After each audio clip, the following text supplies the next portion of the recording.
Hey, this is Lou Hoop with HowToTurkeyHunt.com. Hope everyone's having a great day today.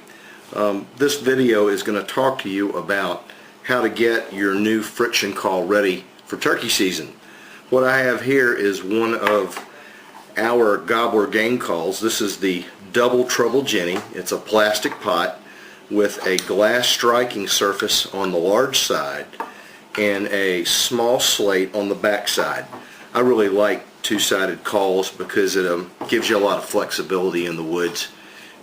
You can really, you sound like two turkeys. For example, I like to use the small slate side when I'm in fly-down situations, when I'm wanting to do tree yelps and things where the birds are in close. I need to be quiet. They're great for, real quiet clucks, purrs, and yelps.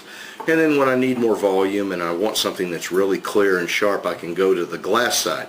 But when the call comes out of the package, typically the glass has not been seasoned or tuned, or surface is not ready for you to use. And you can take the striker here, and we're using one of our Purple Heart strikers.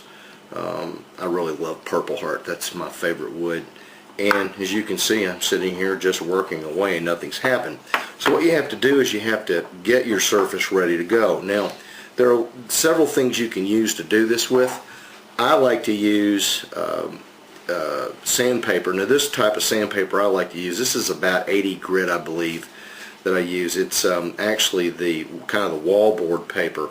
The other thing that you'll see people use are the stones, and this is a surface stone. I believe this is a small one made by H.S. Strutt, Hunter Specialties. Lots of people make stones that you can use, and between the two of these you can use these to scratch up your call. Now, one of the things I like to do, and this is the way I like to do it, I know people do it differently, is I like to start with just a very small area, and I'm going to try to scrape up the call here. So I'm going to start working it with my stone. And you'll see, you can see here, I'm starting to get a little bit of a scratch there.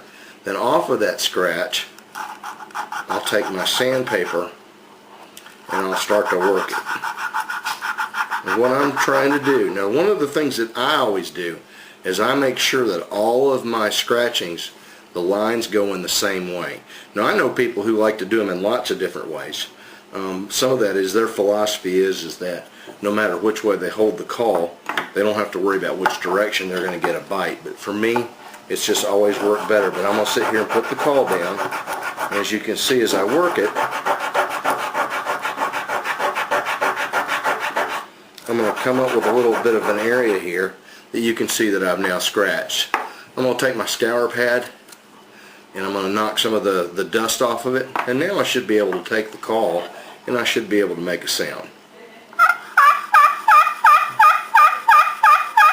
When I've got a yelp. And it's that simple. And depending upon how you want to scratch your call, you can make as big an area as you want. I typically scratch the top side of the call. So I'm going to keep working it here.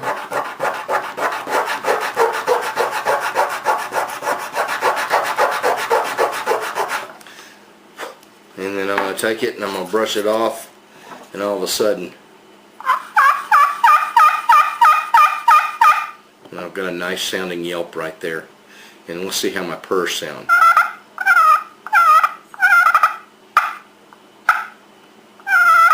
I don't want my purrs quite yet. I am not getting the bite that I want on my purrs. So I'm going to work it a little bit more. It's a little bit better. Okay? So you just basically work it. Now, another thing that I'll do is on my striker, sometimes I'll work the end of my striker too. I'll take that sandpaper, or I'll take the scouring pad and I'll work the tip of that. And between the two of them, again, I'll sit here and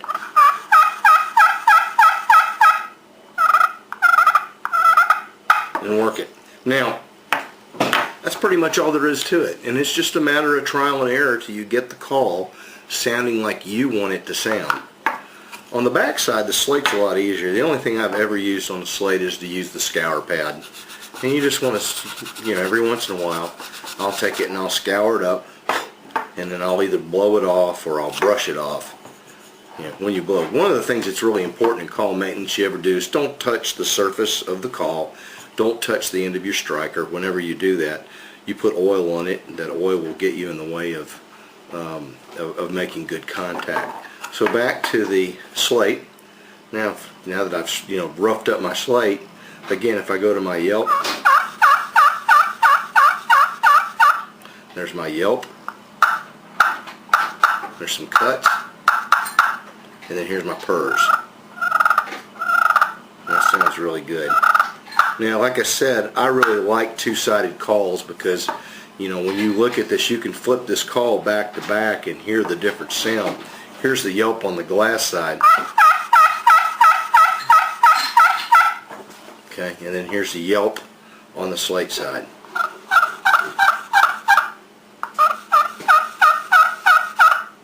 You can just hear the difference in the tone. So basically that's what I do, and whenever I hunt, typically before I go out in the morning, I will scratch up just enough. Once I've got the scratching area, I don't have to work it real hard after that. I just want to be sure I've got a good surface. I've got the friction that I want. That's why they call it a friction call. So that I'm making that sound that I want. I hope this is helpful for you. Again, this is the time when you need to have your calls out. You need to be practicing, getting used to using them. If you'll go on our website, actually, if you want to practice, you can also go on there. We have a specific page that has all the sounds of the wild turkey. So you can play them and then play your call back and forth and listen to them. Until next time, this is Lou Hoop from HowToTurkeyHunt.com. Tight lines and strutting toms.